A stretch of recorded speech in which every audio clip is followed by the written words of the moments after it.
แล้วมาบุกกองถ่ายแคลร์เบลเลยค่ะปรบมือ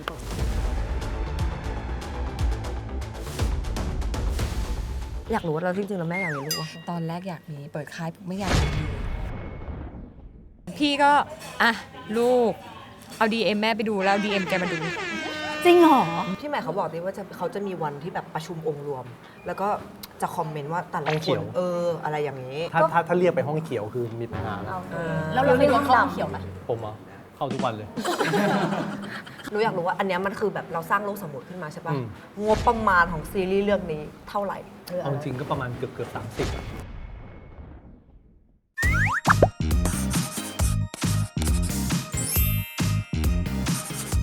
วันนี้เราจะมาบุกกองถ่ายเหมือนเดิมแต่ว่าทุกคนบุกกองถ่ายอีกแล้ว แต่ว่ากองถ่ายวันนี้พิเศษมากเพราะว่าเขาสร้างโลกขึ้นมาใหม่เป็นโลกสมมุติถูกต้อง ฉันรู้สึกดีทุกครั้งที่ได้อยู่ในโลกสมบูรณ์ถูกต้องบอกก่อนชื่อเรื่องนะคะแล้วมาบุกกองถ่ายแคลร์เบลนะคะปรบมือซึ่งจะบอกว่าความที่เราภูมิใจก็คือเป็นกองถ่ายของพี่ที่เราเคารพรักทั้งสองคนใช่และพี่เต๋อถูกต้องก็คือนี่ก็คือเป็นซีรีส์เรื่องแรกของ My Media ของพี่เต๋อพี่ใหม่ใช่แล้วเราจะบอกว่าชุดที่เราใส่กันวันนี้นะคือตอนนี้เราเป็นนักโทษนะคะทุกคนคือเอางี้พอด้วยความที่มันเป็นโลกสมมุติเนาะเขาก็เหมือนแบบสร้างให้มันไม่ได้เป็นแบบเห็นตามถนนทั่วไปอ่ะก็จะมียูนิฟอร์มแบบใหม่เฮ้ยแต่เลขเนี่ยแทงหวยได้ถูกเรามาดูกันเอาเลขไปแทง ระหว่าง ฉันเลือก 4449 82 62ทำไมเธอเลือกเลขนี้มีเหตุผลไหมคือก็รู้สึกถูกโฉลกเฉยๆแต่ว่าเดี๋ยวเราจะไปตะลุยเขาเรียกว่าอะไรโลเคชันละกันมุมต่างๆที่เกิดขึ้นเพราะว่าพอมันเป็นโลกสมมุติฉันอยากรู้เหมือนกันว่าเขาจะเนรมิตคุกออกมาเป็นยังไงแล้วก็วันนี้เดี๋ยวคือตะลุยกองถ่ายก็คือต้องคุยกับนักแสดงด้วยเดี๋ยวมาดูกันว่ายังไงคือโลเคชันหลักๆของเขามี2เบสอันนี้คือเราอยู่เรือนจำจริงๆนะคะชื่อว่าเรือนจำผ่านทัพเรือกรุงเทพนะคะแล้วก็อีกที่นึงเนี่ยเราไปเก็บบรรยากาศให้ดูคือเขาสร้างเหมือนสร้างขึ้นมาใหม่ก็อย่างที่บอกแหละว่าการจะมาถ่ายทำในคุกจริงมากจะไม่สะดวกก็เลยสร้างขึ้นมาเลยนะคะซึ่งมันดีกับนักแสดงนะแสดงว่าทุนสร้างเขาก็ต้องยิ่งใหญ่อลังการเหมือนกันนะแต่ต้องไปถามเขาว่าทุนสร้างของเขาเท่าไหร่เดี๋ยวไปตะลุยกันค่ะ let's go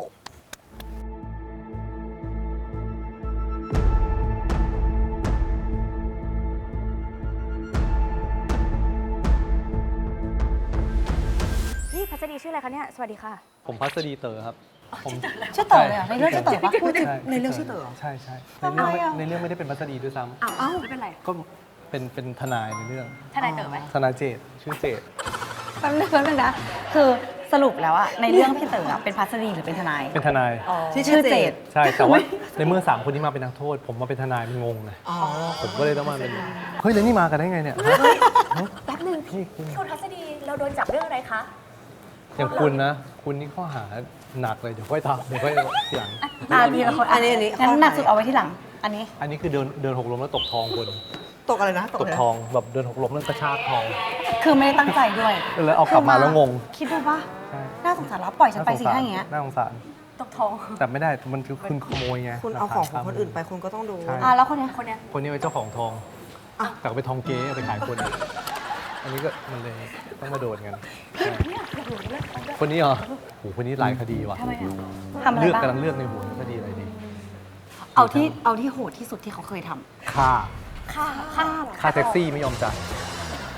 ค่าแท็กซี่ไม่จ่ายแล้วมึงทำหลายรอบแล้วผิดซ้ำผิดซากไม่สำนึกตบแม่งเลยพี่เต๋อขึ้นง่ายเอางี้คุกที่เราอยู่ตอนเนี้ยมันมีชื่อไหมมีชื่อคุกไหมในเรื่องอะในเรื่องใช่ในเรื่องไม่มีชื่อคุกเพราะว่าในเรื่องเนี่ยเราจะเซตให้คุกมันเป็นคุกสมมุติครับเป็นคุกในจินตนาการเป็นคุกที่แบบเหมือนไม่ได้มีอยู่จริงคือในจินตนาการก็ไม่มีชื่อเหรอคะทำไมคุณต้องมีชื่อก็คุกก็เข้าคุกก็คือเป็นคุกก็โดนส่งเข้าคุกไปที่นึงแค่นั้นทุกคนก็มาอยู่ในคุกนี้อะไรเงี้ยในเรื่องไม่ได้ใช้อันนี้เป็นโรงอาหารครับคือในคุกมันก็จะมีแบบห้องขังมีโรงอาหารมีร้านกิจกรรมมีอะไรต่างๆนานาซึ่งสิ่งนี้จะเกิดสิ่งสำคัญมากที่นี่ครับนี่คือรับบทพัสดีในเรื่องจริงไหมใช่ครับแนะนำตัวก่อนได้ไหมแนะนำตัวชื่ออะไรกันบ้างจ๊ะครับสวัสดีครับผมบอยจิรกิจครับรับบทเป็นพอชครับสวัสดีค่ะชื่อแองจี้พนิลาค่ะรับบทเป็นดีดีค่ะดีโดนจับข้อหาอะไรมาเอาละก็เป็นฟีลแบบเด็กๆไปแบ็คเมลขู่เอาตังอะไรเงี้ยค่ะอยากได้ตังเจนหน้าดูซ่าอยู่นะคือด้วยความที่หลักดีมันดูแบบมันดูแซสซี่อะมันดูแบบเฮ้ยสบายเต็มบุ๋มมากอย่างเงี้ยนี่พยายามแซสซี่ป่ะอะไรเหมือนแบบมาเล่นหูเล่นตาพยายามแซสซี่ป่ะ ดีที่คาแรคเตอร์เป็นยังไง ส่วนตัวดีดีจะเป็นคนที่ซ่าๆดื้อๆค่ะไม่ฟังใครฉันฟังแต่ตัวเองฟังแต่เสียงในหัวค่ะแล้วก็ ตรงกับตัวจริงไหม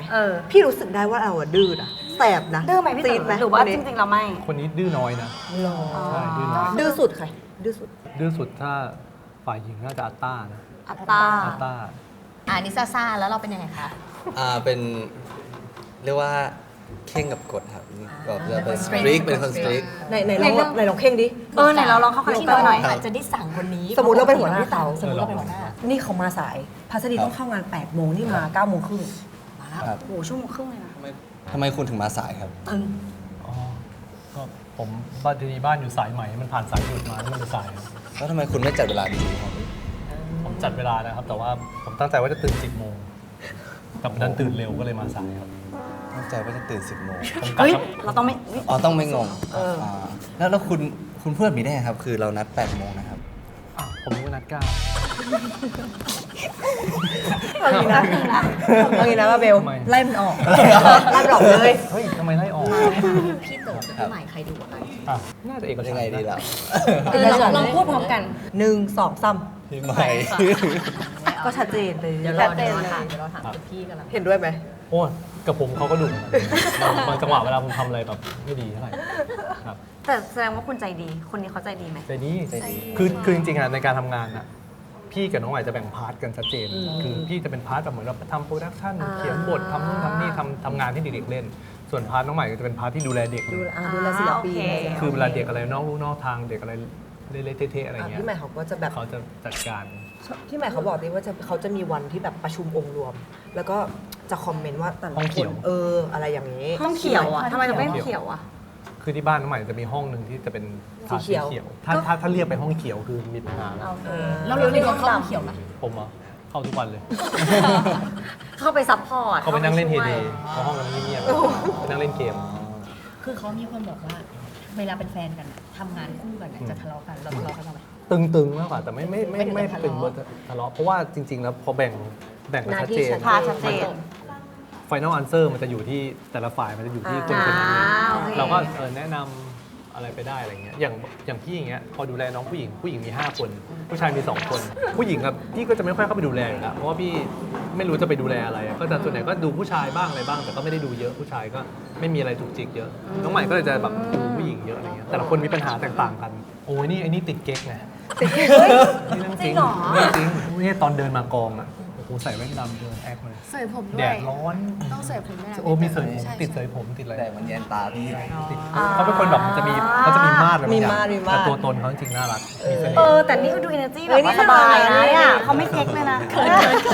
มันเดินชมมันไม่เดินชมเกิด เขินๆน่าดี ใช่ไหมนี่ เขินๆน่าดี ลาจีอ่ะที่มีประเด็นไหม คน จี นี้ อ่ะ ก็จะเป็นคน เงียบๆค่ะ อุ้ยทำไมรีบตอบกลัวโดนด่า ป่วย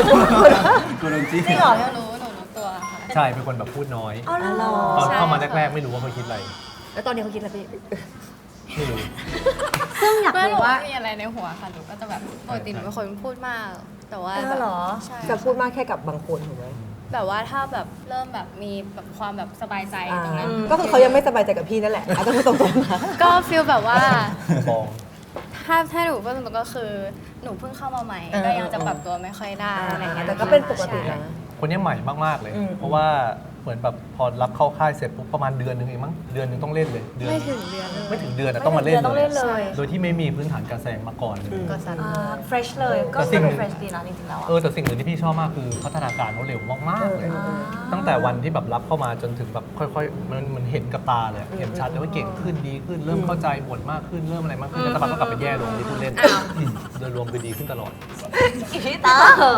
หนูอยากรู้ว่าในฐานะที่พี่แบบมาทำโปรดักชันตัวเองแล้วมีนักแสดงมาของตัวเองแล้ว พี่คาดหวังอะไรกับเด็กๆของเรา ในเชิงการเป็นศิลปินนักแสดงไหมจริงๆมันเป็นโกตั้งแต่ทำกับน้องใหม่ครั้งแรกเลยครับว่าเราอยู่ในวงการมานานใช่ไหมเราก็เป็นนักแสดงมาพี่ก็ผ่านเบื้องหลังมาเยอะเขาก็ผ่านเบื้องหน้ามาเยอะก็อยากจะถ่ายทอดทุกสิ่งทุกอย่างให้ใครสักคนหนึงเขาขึ้นมาเป็นตัวแบบ ฟิลไรใครตะขาบ ฟิลนั้นให้เขาขึ้นมาเป็นตัวท็อปที่แบบอย่างน้อยเราแบบเราไม่ต้องเป็นงานของเราแต่เราสำเร็จในการสร้างคนคนหนึงขึ้นมาเป็นบุคลากรมีคุณภาพเนี่ยซึ่งก็เลยจะต้องพยายามเลือกทุกคนมาให้คาแรคเตอร์แตกต่างกัน เพื่อที่ว่าตัวเองจะได้ดีที่สุดในแบบที่ตัวเอง ของตัว เป็น เอง อะไรอย่างเงี้ยครับก็ ก็ซึ่งแต่ละคนก็ทุกวันก็ค่อยๆฉายแววขึ้นอันนี้ถ้าติดแอคเอาออกไปก็ดีแต่ที่ พี่จะเหลือชอบแกล้ง มันมาเบลโดนมาเบลโดนกระเทาะไปเลยไอ้งานถามฝั่งนักแสดงละกันการมาอยู่ค่ายนี้กันไมบีเดียคาดหวังอะไรจากค่ายนี้ไหม หนูคาดหวังว่าหนูจะได้ทำงานแบบเยอะๆอะค่ะแบบได้แสดงซีรีส์เยอะๆใช่เพราะว่าหนูอะเป็นคนชอบลองคิดลองทำดู แล้วก็เลยอยากเป็นเบื้องหน้าเลยลองมาอยู่ค่ายนี้แล้วก็ชอบค่ะชอบอยู่กองมาก แองเจิลอยู่เท่าไหร่จ๊ะ 18 ค่ะใช่ เบาอยู่เท่าไหร่ 20 ครับ แล้วเราคาดหวังอะไร ก็คาดหวังที่ให้คนรู้จักตัวผมมากขึ้นครับ แล้วก็เอาประสบการณ์ในการทำงานในวงการตรงนี้นะครับ ก็แบบชื่นชอบอยู่แล้ว ก็แบบดีใจที่แบบได้มาร่วมโปรเจกต์ของพี่ใหม่พี่เต๋อก็จะทำให้เต็มที่ครับ คุณคาดหวังอะไร แล้วคุณคาดหวังอะไรจากไมบีเดียไหม เรา3 คนน่ะทำไมไม่ได้เล่นหนังในไมบีเดีย เนี่ย โกรธอะ คือความ โกร คา ธ ดหวัง จริงๆคิดนะแต่คิวมัน คิด ยาก เฉยๆคิดเฉยๆคิดเฉยๆ เอางี้แล้วกันสมมติได้เล่นพวกเรา3 คนควรจะชื่ออะไร พร้อมคาแรคเตอร์ นี่ ด้วย นี่คือเอาจริงๆเลยนะเอาจริงๆนะตอนคือเรื่องเนี้ยพี่เขียนบทเองใช่ป่ะแล้วมันจะมีคาแรคเตอร์เด่นที่สุดเลย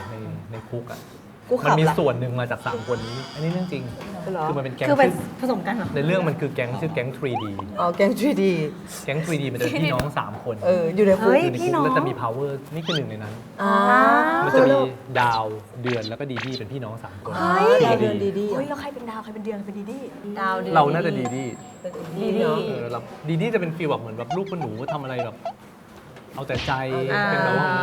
นี่เรฟเฟรนซ์นี่เอาแต่ใจ เนี่ยล่ เราน่าจะเป็น นี่ดาวกับเดือนใคร น่าจะดาว ดาวสิ มีความเป็นแบบเหมือนเป็นผู้นำสูง เป็นพี่นุ่นเนาะ เป็นพี่นุ่น เดือนเอาจริงคือเดือนจะติดออกนี่อันนี้เรื่องจริง แต่ว่าเรื่องจริง เขาจะนี่คือเรื่องจริงคือจะเป็นคนจะแบบเหมือนแบบให้ใจมากๆหมายถึงว่าพี่ดาวให้ทำอะไรดีๆทำอะไรทำ หนูทำกับพี่ค่ะไป ใช่ ซะ แต่ว่ามักจะทำ ทำไม่ได้ดีเท่าไหร่ ทำไม่ค่อยได้ดี หนูว่าอันเนี้ยบทมันนี่ เนาะ ไม่จริงค่ะอองทำเธอเลยฉันว่าอันนี้ดีแล้ว อ๋อเดือนน่าจะเดือนละนี่เดือนละพอพูด เปลี่ยนพ่อก่อนจะไปอะอยากรู้ว่าอันเนี้ยคือมันมีการแคสก่อนไหมคือทุกคนจะต้องผ่านการแคสไหม อ๋อ พี่คัดเลือกยังไง คือพี่ตั้งโจทย์ว่ามีเด็กในสังกัดอ่ะพี่จะทำให้เด็กในสังกัดทุกคนมาอยู่ในโปรเจกต์นี้อะไรเงี้ยครับแล้วก็ทีนี้ก็พอสร้างค่ายขึ้นมาใช่ไหมพี่ก็เลยเริ่มคิดบทจาก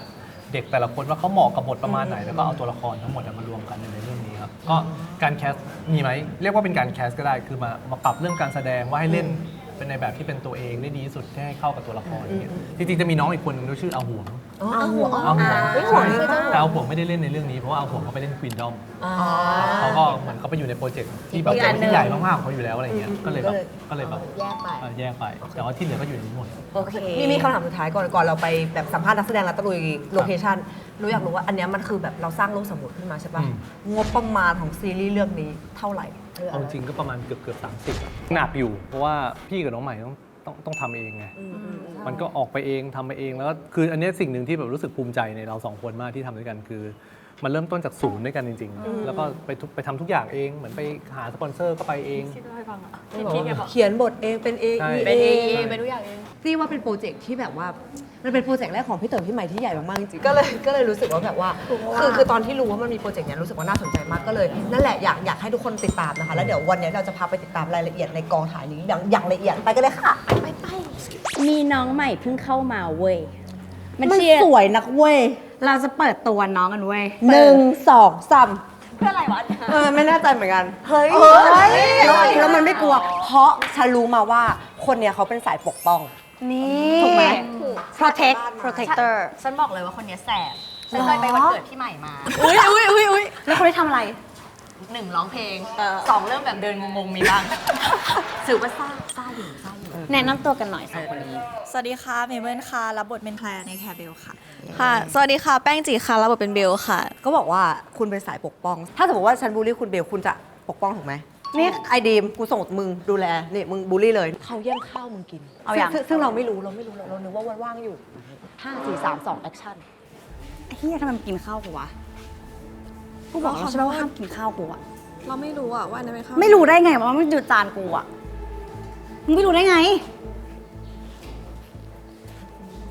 อุ้ยกลัวจังเลยค่ะกลัว จบเห็นไหมเขาโปรเทคเตอร์ เอางี้เพราะว่าไม่อยากสปอยเยอะ แต่แค่นี้คือเห็น energy แล้วเว้ยว่าแบบว่า ใช่ แค่เขาก้าวเข้ามาคือ grounded ละ กูชอบมากเลย คือตอนไอ้ดีมอยู่กับแป้งเจียบอย่างนี้ พอน้องเข้ามา มึงไม่รู้ได้ไง น้องสูงอะแล้วก็แบบ energy แบบกราวอะ ให้เล่าถึงเรื่องการเคมีของสองคนนี้เป็นยังไง แบบความสัมพันธ์ที่เกิดขึ้นในคุกมันแบบประมาณไหนเอาแบบไม่สปอยมาก มันก็กุ๊กกิ๊กกันค่อนข้างเยอะค่ะ แล้วก็ กุ๊กกิ๊กกัน กุ๊กกิ๊กกันค่อนข้าง ทำไมกุ๊กกิ๊กกัน ไม่ตอนแรกเขาก็ไม่ได้กะจะอะไรเราเลยค่ะ แต่ว่ามันมีอะไรสักอย่างคือเขาชอบหนูแหละจริงไหมคือเขาชอบหนูแหละค่ะ เราคิดว่าเขาชอบเราเพราะอะไรเสน่ห์ของเรา เสน่ห์ของเบล เพราะว่าเบลสวย น่ารักเด็กพี่ใหม่ อ๋อเล่นค่ะ เพราะว่าเบลเนี่ยมันแบบเหมือนฟีลแบบเขาเห็นหนูแล้วเขาเหมือนเห็นตัวเองมาก่อนใช่ เหมือนเห็นคอนเนคชั่นบางอย่าง ใช่ใช่ค่ะ ถามเราดีกว่าว่า จริงๆแล้วเราชอบเขาเพราะ เพราะอะไรเหตุผลที่ คุณแคลร์ คนนี้มันสปาร์กเราอะ เอาจริง ๆ เหมือนเขามาทำให้เรารู้สึกว่าคนเนี้ยไม่เหมือนใครคนอื่นในคุกเลย มันทำให้เราแบบหรือคนนี้เป็นคนที่เราไว้ใจได้ เพราะไม่มีใครที่เราไว้ใจได้เลย ไม่มีใครแบบมีอะไรดีๆ เหมือนแบบทุกคนเขาก็มีความเห็นแก่ตัวของเขา แต่คนนี้ไม่มี เขาเรียกว่าเจอแสงสว่างใน เป็นแสง ใน สว่าง ที่มืดมิด ใช่ แล้วเรา จุดประกาย แล้วเราคิดว่าเสน่ห์ของเขาคืออะไร ที่เราหวั่นไหวอะ ที่เราแบบ เขาเท่มาก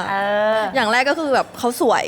เป็นคนโหดยังไงแต่ว่าหน้าสวยขนาดนี้ การที่เขาดูแลเราได้ การที่เขาแบบว่า ใช่ ปกป้องเราได้มันก็ทำให้เราแบบ ใช่ค่ะ คือเขาเนี่ยจะเข้ามาได้ทันเวลาพอดีตลอด แบบว่าจังหวะฟิลพี คือสมมติว่ากำลังจะฟาดปุ๊บ พระเอกเห็นไหมคะ เขาจัดการไว้อย่างนี้ ใช่ค่ะ เลยแล้วมือเราก็หายไป เฮ้ยไอ้นี่งงอะไอ้นี่มันถ่ายกูชอบอะเอางี้ก่อนที่จะไปถ่ายจริงๆน้องๆต้องไปถ่ายแล้วคะเราขโมยตัวน้องมานะคะฝากสักเล็กน้อยว่ามันสนุกยังไงทำไมต้องดูเรื่องนี้ โอ้โห หนูเรียกว่าได้ มีความครบรส มีความแบบ แปลก อุ้ยนี่น่ารัก คือมีทั้งโรแมนติกดราม่าเข้มข้นแอคชั่นใด สปอยเล็กๆเลยว่า มีวันหนึ่งถ่ายเลิฟซีนทั้งวัน ๆอุ้ยแก แสดงว่า ไหนวะ เลิฟซีนเยอะ ใช่ไหมที่น่าจะ พอ ศึกษา สมครู เอาเป็นว่าติดตาม แซ่บอยู่ แค แซ่บ ป อยู่ ค่ะ นี่คือ8 ตอน แปด 8 ค่ะ ตอน ซึ่งถ้าจะดูที่ วันดี วันดี ช่องวันค่ะ กับ แล้วก็ ช่อง แอปวั วัน น31 ค่ะ เริ่มวันที่ 1 พฤศจิกายนนี้ค่ะ ซึ่งถ้าเราดูในวันนี้จะเป็นเวอร์ชันอันคัดปะ ใช่ แซ่บมากนะ ก็ คะ อุ๊ย ดูในเวอร์ชันนั้นน่ะ แต่ว่าเมื่อกี้เห็นแวบ เห็น ๆคุณ แว๊บๆ โปรดิวเซอร์เดินมาเดินไป เห็นแบบ ไปสัมภาษณ์ มามี มาแล้ว มามี แล้ว สวัสดีค่ะ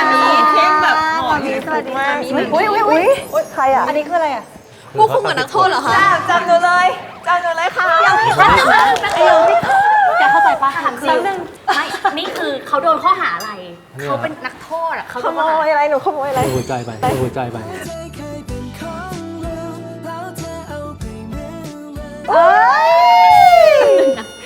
พัสดีนี่มีความรักกับนักโทษได้เหรอเนี่ย คือรักตั้งแต่ก่อนที่จะเป็นผู้คุม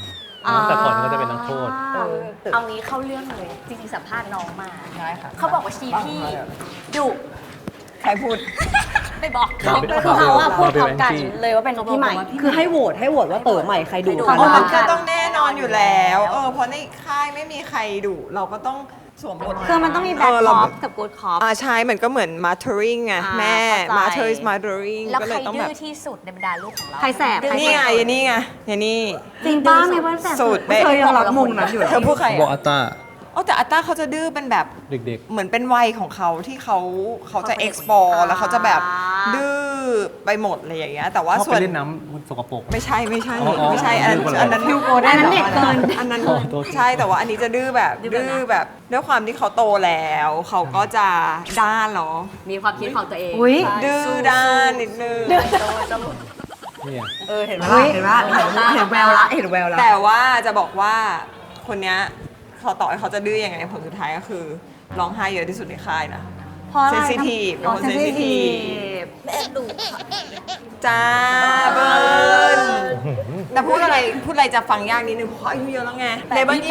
28พอเมเบิล28ปุ๊บเขาก็จะมีแบบเหมือนเขาเป็นนักวิทยาศาสตร์ด้วยแล้วเขาก็โตแล้วอะไรเงี้ยการที่จะพูดอะไรกับเขามันต้องมีเหมือน หลักการนะที่เหตุผลอะไรอย่างงี้ใช่ไหม ให้พอ ไม่งั้นเขาจะไม่ฟั อุ้ย ง แสดงว่าก็ ไม่เอาจะไม่ฟัง คือเขาพูดว่าพี่มีห้องเขียว เขาบอกว่าเขาเข้าเยอะสุด ก็เข้าไปสอนเด็กไง อ๋อ ใช่ แล้วใหม่ก็จะสอนเด็กแล้วก็จะหันไปหาพี่เต๋อใช่ไหมพี่ พี่ก็ตอบคำเดียวอะ ใช่ แค่นั้น เคยไม่เห็นด้วยไหม มีบ่อยอยู่ มีบ่อย แล้วเราจะพูดยังไง ก็วิธีที่ละมุนละม่อมที่สุดเท่าที่พูดได้ ถ้าสมมติว่าไฟกำลังโหมอยู่แล้วแป๊บนึง เราต้องดูด้วย อ่ะต้อ ว่าง ดู ไฟ สิ มันแรงไหม อยู่เป็นนะ พวกนี้ต้องดู ใช่ไม่งั้นสวย แล้วเขาเคยไฟขึ้นบ้างไหม ไม่มีเลยก้อยไม่มีแบบเซนตลอดแบบไม่มี คนนี้เขาเซ็น พี่เต๋อใจเย็น พี่เต๋อไม่อะไรเลยอ่ะใจเย็นมากแล้วก็ไม่เคยเห็นเขาดุโกรธหรืออะไรเลยอะไรเงี้ย เขาเคยโกรธพี่ใหม่บ้างไหม ในชีวิตเลยนะก็แทบจะไม่เคยโกรธใครเท่าไหร่ ไม่เคยโกรธใครโดนใครแบบทำอะไรมาวิดเวียดอะไรเงี้ยแปลกๆเงี้ยนางก็ไม่โกรธแบบส่วนใหญ่คนก็จะกล้าเล่นกับนางบางทีเล่นแรงเรายังแบบเล่นกับพี่เต๋อแรงมากถ้าเป็นเราคงโกรธเนาะแต่นางก็แบบไม่รู้เรื่องเลยค่ะ แล้วพี่ใหม่เคยโกรธพี่เต๋อไหม โอ้โห จริงปะ มันก็เล็กๆน้อยๆอะไรไม่ได้ มากมาย ส่วนใหญ่จะเป็นเรื่องเล็กน้อยจริงๆ แต่ก็จะเป็นเรื่องเล็กน้อยที่แบบ มันสามารถลุกลามเป็นเรื่องใหญ่ได้ แต่เราต้องรีบเบรกอย่างเช่นง่ายๆเลยเหตุการณ์เกิดขึ้นเมื่อวานนี้ เพราะแบบเหมือนกำลังหิวข้าวมากๆฮะแล้วพี่ก็อยู่เลนที่แบบรถมัน เลนซ้ายสุด เลนที่รถมัน ขับตามรถพ่วงอย่างเงี้ยฟิลขับตามรถพ่วง ข้างๆมันก็จะมีรถผ่านไปผ่านมาเรื่อย แบบเร็วๆอ่ะ ๆเขาก็หันมาบอกว่าหนูหิวขนาดนี้พี่ยังอยู่เลนนี้อยู่ได้ไง ได้ยินเสียงเลยอ่ะ ใช่ เสียงเลย แล้วสิ่งที่พี่เต๋อทำ พี่ก็รู้แล้ว คือ ว่ามันคือโอ้ไฟกำลังลุกว่ะไฟใกล้ลุกแล้ว ตีคอขวาเลย แล้วเราสองคนมีทะเลาะกันบ้างไหม โอ้โห อุ้ยจริงเหรอสองคนนี้ทะเลาะเหรอ ใครร้อนกว่ากันดีป่ะไม่ร้อนกว่าปะ แต่เขาเป็นแนวไม่ทะเลาะแรง เพราะมันเป็นฟีลเหมือนพอรู้ต้องทำงานด้วยกันมันก็เลยแบบเกรงใจกันมากๆเพราะกลัวว่าจะทะเลาะกัน ก็เลยไม่พูด ก็เลยแบบต่างคนต่างถ้าไม่ชอบอะไรก็จะเก็บมากๆ เพราะว่าจะแบบไม่ชน เพราะว่าถ้าชนแล้วกลัวทะเลาะแล้วจะเอฟเฟกต์งานแล้วก็อีกคนที่ต้องมาแก้ก็คือมาพูดกับมามี แต่ว่าทุกคนค่ะตอนนี้นะคะ เราก็ไปถ่ายแล้ว เพราะว่าน้องโดนเรียกตัวเดี๋ยวเราจะไปตะลุยโลเคชั่น ใช่เขาก็คุยกับคนอื่น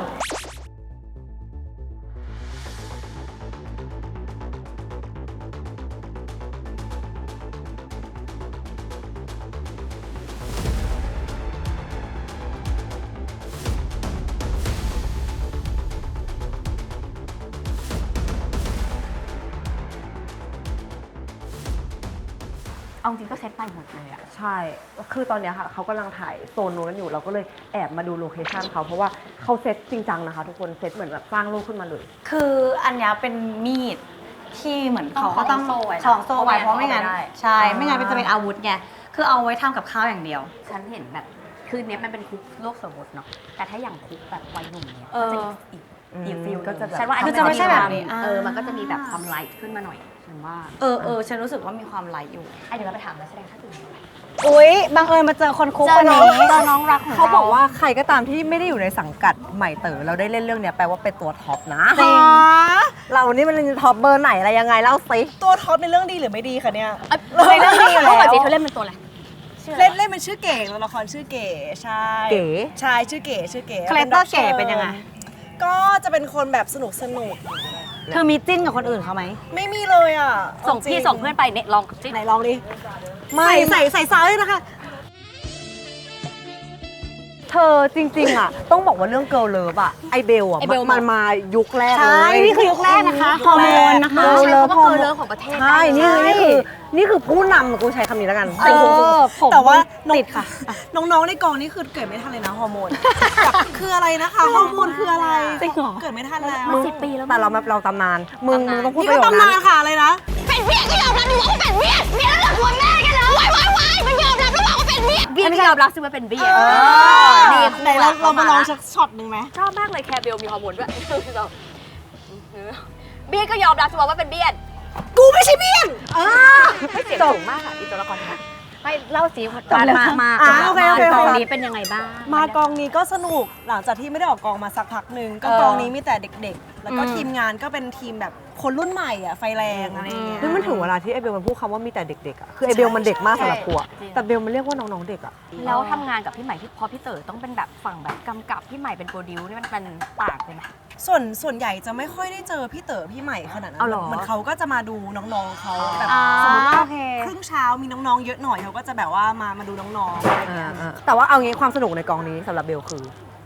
น่าจะแบบว่าน้องๆนี่แหละน้องๆที่เล่นเป็นเจนใหม่อ่ะมัน มันสนุกมันคุยสนุกเราก็อยากรู้ไงว่าเด็กรุ่นใหม่สมัยนี้เขาดูอะไรกันเสพอะไรกันอะไรเงี้ย คิดอะไรอยู่ คิดอะไรอยู่แล้วเด็กสมัยนี้มันก็คุยกับเรารู้เรื่องอะ พาทัวร์กองสิทุกคนตามเบลไปเลยค่ะ กูพาทัวร์กองเลยเหรอ ทัวร์ซะหน่อย ก อ อง ยากพา นี้ ป มี ล่อย อะไร พั บ้าก งเบลพูดสิ บอกก่อนนะคะว่ากองนี้ร้อนมาก ร้อนจริง ร้อนสุดๆในส่วนเมนูของวันนี้นะคะ จะเป็นไก่ย่างส้มตำ เดี๋ยวเราลองชิมส้มตำกันนะ ผักต่าง เดินไปก่อน ๆ แล้วก็อันนี้อะไรนะ ต้มแซ่บกระดูกหมู อุ๊ย เมนู น่ากินมากคุณแม่ แม่ทำอร่อยมากใช่ไหมคะ จริงเหรอ หนูชมแม่ทุกคิวว่าอาหารอร่อยมาก เจอแบบตั้งแต่แบบวัยละอ่อน ดีนะคะเราชอบ กำลังเผ็ด ที่แบบจกส้มตำปลาร้าเสร็จแล้วเข้าหา เอาเลยเรา มันสดๆ เรา อย่างนี้ ใกล้ชิด มีอะไร เธอเล่นเป็นตัวละครอะไร เราเป็นใคร เฮ้ยคนนี้เก่งซ่ามากเลยตัวละครคนเนี้ย ฉันเล่นเป็น กระเกด กระเกด เพราะเขาบอกกูตะกี้ เป็นคาแรคเตอร์แบบไหนในคุก ฉันก็เป็นแบบฉันติดคดีขโมยทิชชู่ในห้องน้ำมา นี่พูดจริงปะเนี่ย จริงเว้ยมันเป็นคดีอาญานะเว้ยขโมยของอ่ะ คือเขาจะมึงมันเป็นโลกสมมุติไงที่เนี่ย มันขโมยก็คือขโมยนะ ขโมยเท่ากับ คือขโมย มึงจะขโมยของเล็กของใหญ่ก็ขโมย ต้องถามอีนี่ดีกว่าอ่ะไปแพนไปสิ น้องอายนะคะน้องอาย น้องอายสวัสดีค่ะ พี่เต๋อบีบมาว่าเดือนจะมีคาแรคเตอร์ของความแบบอ่องเรา definition ตัวเองไหมว่าอ่อง อะไรนะคะ พี่เต๋อบอกว่าพี่ถามว่าอายอ่ะหมายถึงว่าตัวละครเดือนอ่ะใช่ไหม ใช่ คาแรคเตอร์เป็นยังไงพี่เต๋อ definition ว่าอ่องจริงไหม อะไรนะคะ เข้าใจคาแรคเตอร์มันเข้าคาแรคเตอร์อยู่หุ้ยรอดนะแต่จริงๆคือให้ทุกคนกินข้าวดีกว่า ถือว่าแวะมาทักทายสักเล็กน้อย จริงกูอยากจะนั่งกินกับเขาด้วย ก็อยากอยู่ทุกคน ปลาร้า บรรยากาศอา แต่ หาร มันเลิศใช่ปะ เดี๋ยวเราลองดูว่าเผื่อเจอใครด้านนอกอีกนะจ๊ะ คือเหตุผลที่เรามาตักข้าวที่กล่องนี้เพราะเขาบอกว่าข้าวกล่องนี้อร่อยมาก เราต้องมาทดสอบซะหน่อย ซึ่งเมื่อกี้นี้พี่แอมแปร์บอกว่าปลาร้าคือสุดๆ หูกลิ่นมันดีมากทุกคน เราต้องตักไก่ไปสักหน่อยไหมหรือไม่ต้องสักชิ้นหนึ่งแล้วกัน ตอนนี้นะคะทุกคนคือเนื่องที่ว่ากองเนี่ยเขากิตติศัพท์เรื่องอาหารอร่อยมากไอดีมก็เลยแอบไปขโมย1 จานเราจะมาชิมว่าอร่อยจริงไหมไม่ได้มาย่างของกินนะคะ พิสูจน์ความจริงค่ะเจ้าว่าโดนคดีอะไรมาคะคุณพี่โดนคดีอะไรมาบ้างคะ สวยเกินแล้วแฟนเขามายุ่งกับเรา นี่ ไอดีมของพี่เนาะแล้วพี่โดนคดีอะไรมาจ๊ะ ปล้นทองปล้นทอง โดนคดีอะไรมาพี่ดีม ตกท่อแล้วก็คว้าทองพี่เต๋อบอก พี่เต๋ออันนี้คือพี่เต๋อคิดให้ พี่เต๋อกินให้ เดี๋ยวกินให้ไอ้ที่อร่อยมากเลยอ่ะโอ้โหส้มตำอร่อยมากเลยอ่ะ ข้าวเหนียวก็นุ่มมากงง เขาทำอร่อยจริง ๆ แบบไม่รอเล่นเลยอ่ะ กินแล้วมา อร่อยจริงอ่ะ ทำไมตำอร่อยจังวะทำไมพี่ถึงเลือกทำเรื่องคุกวะ คือพอดอะมันขึ้นมาตอนที่แบบเหมือนเราก็ดูหลาย ๆ อย่างใช่ปะเสพหลาย ๆ อย่าง แล้วก็เรารู้สึกว่าเราเห็น Girl Love ในไทยมันก็มีหลากหลาย มันมี เนอะ หลากหลายใช่ป่ะแต่ว่าพล็อตอะมันยังไม่ซ้ำซึ่งถ้าเป็นแบบชายหญิงอะมันทำมาทุกแง่มุมแล้วอะไรเงี้ยแต่พอเกิร์ลแล้วมันเหมือนมีช่องว่างในพล็อตค่อนข้างเยอะ ก็เลยรู้สึกว่างั้นเราลองทำในที่ที่มันมีแต่แบบอันหนึ่งมันมีแต่ผู้หญิงอย่างเดียวคือเหมือนโรงเรียนหญิงอะเข้ามาเราก็ต้องแบบ มันก็หญิงล้วนแล้ว เอ เนาะ อคือคนเรานี้ความรักอะผลสุดท้ายมันไม่รู้ว่าเราเป็นเพศไหนอะเราก็จะแบบเราก็จะไปมีความสัมพันธ์แล้วก็เราก็จะไป explore ความรักในรูปแบบนั้นคือคุกหญิงอะมันเป็นที่ที่ไม่มีอิสรภาพเลยอะไม่เหมือนไม่มีความสุขเลยอะพี่ก็มองว่าในแง่หนึ่งคือมันน่าจะมีการสปาร์กเกิดขึ้น อย่างน้อยๆในความมืดมนนั้นไอความรักมันหล่อเลี้ยง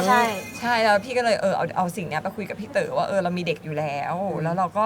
วายนอตเราก็ทำโปรเจกต์เพื่อผลักดันเด็กเราเลยแล้วก็เขียนบทกันเองแต่ก็มีผู้ช่วยเขียนบทด้วยแหละแต่ว่าทั้งพล็อตทั้งทุกอย่างพี่เต๋อกับพี่ใหม่ก็แบบแบ็กแอนด์ฟอร์ธกันจนมันกลายเป็นโครงเรื่องอันนี้เสร็จปุ๊บที่ก็ส่งพล็อตทั้งหมดไปทำนิยายก่อนกับพี่ยะหยดฝนกินสนิมซึ่งแบบคือถ้าแฟนคลับเอาซื้อนิยายอันนั้นไปอ่านก็จะได้เป็นไกด์ไลน์คร่าวๆ มีเป็น คือเหมือนเป็นโครงเรื่องแต่คือในซีรีส์มันก็คือบทมันจะมากกว่าใน แน่นอน หนังสือ แน่นอน ต้องละเอียดกว่า แน่นอนอย่างแบบในหนังสือเนี่ยก็ไม่มีพี่ในหนังสือเนี่ยก็ไม่มีแบบสเปเชียลเกสไม่มีตัวละครลับไม่มีดีเทลเยอะมากๆเหมือนในซีรีส์เรา อย่างอันเนี้ยเธอกระซิบได้ไหมว่าเธอมาเซอร์ไพรส์ใน หรือว่า คือที่จริงอะใน ดู ของใหม่เนี่ยในไพลอตเนี่ยจะเป็นเหมือนแบบใหม่เป็นทนายอะไรเงี้ยแต่ที่จริงไปมาแล้วก็รู้สึกว่าไม่อยากเป็นละก็เลยเปลี่ยนบทตัวเองเป็นเล่นเป็นอย่างอื่น เป็นเรื่องอย่างอื่น ซึ่งยังไม่บอกว่าคืออะไร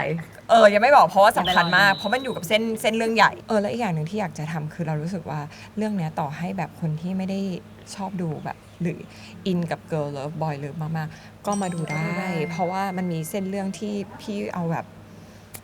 เอานักแสดงที่แบบความสามารถแบบเต็มขั้นที่พี่อยากร่วมงานเองอะมาอยู่ในเรื่องนี้ให้หมดอย่างแบบป้าแต๋วอย่างเงี้ยมันก็จะมีเส้นเรื่องของความรักในเรื่องของครอบครัวเรื่องอะไรอย่างเงี้ยซึ่งมันแบบพี่ว่าดูได้แบบทุกทาร์เก็ตเลยอะทุกทาร์เก็ตจริงๆ พี่ใหม่อยากรู้ว่าคือพอมันเป็นโปรเจกต์แรกด้วยอะพี่มันชาเลนจ์อะไรเราบ้างวะเพราะว่าคือพอเราเป็นนักแสดงมาตลอดแล้ววันเนี้ยมันมาลงสนามเป็นเบื้องหลังคือมันมีให้เขียนบทไปขายลูกค้าซึ่งรู้สึกว่าสิ่งที่ดีที่สุดของพี่คือพี่มีพี่เต๋อคือถ้าไม่มีพี่เต๋อโปรเจกต์เนี้ยไม่น่าจะเกิดจริงๆเพราะว่าหนึ่งเลยอะพี่ว่าบทสำคัญแล้วดันแฟนเราเขียนบทมันเลยแบบมันเลิศมากแล้วก็เวลาทำอะไรอย่างเงี้ยแบบเวลาเราพี่กับพี่เต๋อแบกคอมกันไปขายสปอนเซอร์กันเองอะไรอย่างเงี้ยแล้วก็ออกเงินกันเองคือเราลองทำเองเพราะว่าเรารู้ว่าเราจะขายลูกค้ายังไงแล้วเราคิดในหัวแล้วว่าถ่ายอินมันจะเป็นยังไงไงมันก็เลยแบบเรารู้ในงานทุกอย่างพอมาทำเบื้องหลังแล้วดันรู้สึกว่าแบบเคยฟังมาว่ามันยากมันยากจริงแต่แบบรู้สึกเอนจอยเรารู้สึกว่าเรามากองแล้วเรารู้สึกว่าเจอคนที่มันครีเอทีฟจริงๆอะเหมือนจีนแม่งตั้งใจมากแบบตากล้องอย่างเงี้ยแบบทุกคนแบบมาล็อกเฟรมถ่ายวันเว้นวันเพื่อถ่ายแล้วหยุดไปล็อกมาเสร็จมาล็อกช็อตเรานักแสดงก็ดูแบบเขาโปรเฟชชั่นอลกับเรามากๆอะไรเงี้ยก็คุ้มค่าทีมนักแสดงดูเมื่อกี้แอบเห็นในห้องพักนักแสดงคือน่าสนใจมากแบบเด็กใหม่ของไมมีเดียทุกคนคือแบบใหม่ภูมิใจมากเพราะว่าเล่นแบบรู้สึกว่าเขาแสดงได้ดีมากอะในฐานะที่แบบเรื่องแรกในชีวิตก็ดีใจที่เริ่มแบบผลิตนักแสดงออกไปบ้างคือวัยรุ่นสมัยนี้ตื่นมาแล้วอยากแบบอยากดังอยากเป็นแบรนด์แอมของแบรนด์ใดสักแบรนด์อะไรเงี้ยแต่ไม่มีใครตื่นมาแล้วอยากเป็นนักแสดงใช่ป่ะก็เลยรู้สึกว่าแบบเราอยาก educate เด็กใหม่รุ่นใหม่ว่าเราต้องมีคอนเทนต์ที่ดีก่อนก็คือคอนเทนต์ก็คือพวกนี้แหละซีรีส์อะไรที่ดีจริงๆก่อนเราถึงจะไปถึงจังหวะนั้นได้อย่างภาคภูมิใจไม่งั้นเราก็จะไม่แข็งแรงเนาะสุดท้ายมันก็จะมีวันที่มีคนมาแทนเราได้ใช่พี่ก็เลยอยากให้น้องๆแบบว่ารักในการแสดงจริงๆอ่ะที่บ้านก็คือเทรนกันเองเวิร์กช็อปกันเองพี่ใหม่ทำเวิร์กช็อปเองสอนใช่ตอนแรกอ่ะไปหาครูเหมือนกันไปหาครูหลายๆคนให้เด็กไปเจอแล้วหลังจากนั้นเราก็แบบมาทำต่อเราก็มาทำต่อได้เราก็จับจุดได้แล้วไงแล้วบางอย่างเรารู้ดีฟสตอรี่แบบของน้องเขาด้วยว่าจุดไหนที่เราจะไปแบบเนี่ยไปกดตรงเนี้ยแล้วมันมาเลยอารมณ์มาอะไรอย่างเงี้ยอันนี้ถามเรื่องส่วนตัวพี่น้องละอยากรู้ว่าเราจริงๆแล้วแม่อยากมีลูกว่าตอนแรกอยากมีเปิดค่ายไม่อยากมีก็พอเจอ7คนนี้เข้าไปก็รู้สึกว่าเหมือนได้ซ้อมเลี้ยงลูกมันเลยยังไม่แล้วซ้อมเลี้ยงลูกในวัยรุ่นไงคือมันไม่มีจังหวะขั้นไปเลยจังหวะเบบีมันโตแล้วมันมาตอนมันดื้อแล้วเลยแบบเรา7 คนพี่ก็อ่ะลูกเอา DM แม่ไปดูแล้ว DM แกมาดูจริงเหรอ DM ฉันคลีนแค่ไหนแล้ว DM เธอเป็นอะไรแล้วพี่เต๋ออยากมีไหมเขาก็50-50อยากแต่เขาจะเอ็นเป็นทางอยากมากกว่าส่วนพี่ใหม่ก็จะเป็นฟิลแบบทำไงให้ก็ได้ให้ตัวเองเลิกคาดหวังก่อนเลยขอฝากโปรเจกต์ของเราด้วยนะคะครับฝากด้วยไม่พอกำลังแยกภาษาของผู้เป็นผู้กำกับมาใช่แคร์เบลครับก็โปรเจกต์ได้ของเต๋อใหม่ใช่เรา2คนแบบมันเริ่มจากศูนย์จริงๆเนาะก็ฝากเด็กๆน้องๆทุกคนนะครับแล้วก็ฝากซีรีส์แคร์เบลด้วยแล้วรับรองว่าจะไม่ทำให้ผิดหวังนี่พี่เต๋อมีกำกับด้วยนี่ใช่ไหมใช่พี่ต้องกำกับอีกพาร์ทนึงในเรื่องเหมือนกันทำอะไรเยอะไปหมดวันนี้มาจากน้ำพักเขาจะแบบน้ำพักน้ำแรงจริงอ่ะโอ้สุดๆเลยก็คือเหมือนแบบว่าได้เรียนรู้จริงๆอ่ะได้เรียนรู้ว่าแบบว่าคนเบื้องหลังเป็นยังไงได้เรียนรู้แล้วเราก็รู้สึกว่าสำหรับใหม่อะไรรู้สึกว่าตอนนี้ใหม่เริ่มติดปีกแล้วเริ่มมีวิชาติดตัวก็ทีนี้ก็ unstoppable เฮ้ยจะไปต่อเลยเดี๋ยวมีโปรเจกต์แน่นอนof course ถ้าสมมติว่าอันนี้ success นะแบบเรามี creativity เรามีทีมที่แบบว่ามี passion เดียวกับเราแล้วถ้าเรามีทุนเราก็ไปต่อแต่พ่อเนาะแน่นอนถ้าในอนาคตก็เดี๋ยวว่ากันแต่ว่าโปรเจกต์นี้คือเต็มที่ปัจจุบันเต็มที่มากค่ะฝากของพี่ด้วยนะคะช่องไหนคะทางช่องวัน 31นะครับเริ่มต้น1 พฤศจิกาครับตอน 3 ทุ่มครึ่งทางช่องวันนะครับแล้วก็ติดตามแบบเวอร์ชันอันคัทได้ในวันดีออริจินอลใช่ครับผมครับฝากของพี่ด้วยนะทุกคนที่ได้น้องๆทุกคนด้วยนะจ๊ะค่ะวันนี้ฝากขอบคุณพี่ใหม่พี่เต๋อที่ยอมให้เรามาบุกกองนะจ๊ะขอบคุณน้องๆมากที่มาช่วยพี่ๆขอบคุณมากขอบคุณมากจริงๆขอบคุณนะทุกคนนะน่าดูอ่ะโอเคค่ะฝากแคร์เบลด้วยนะจ๊ะกดไลค์กดแชร์กด subscribe ด้วยไปดูกันนะคะทุกคนบุยจ้าบายจ้า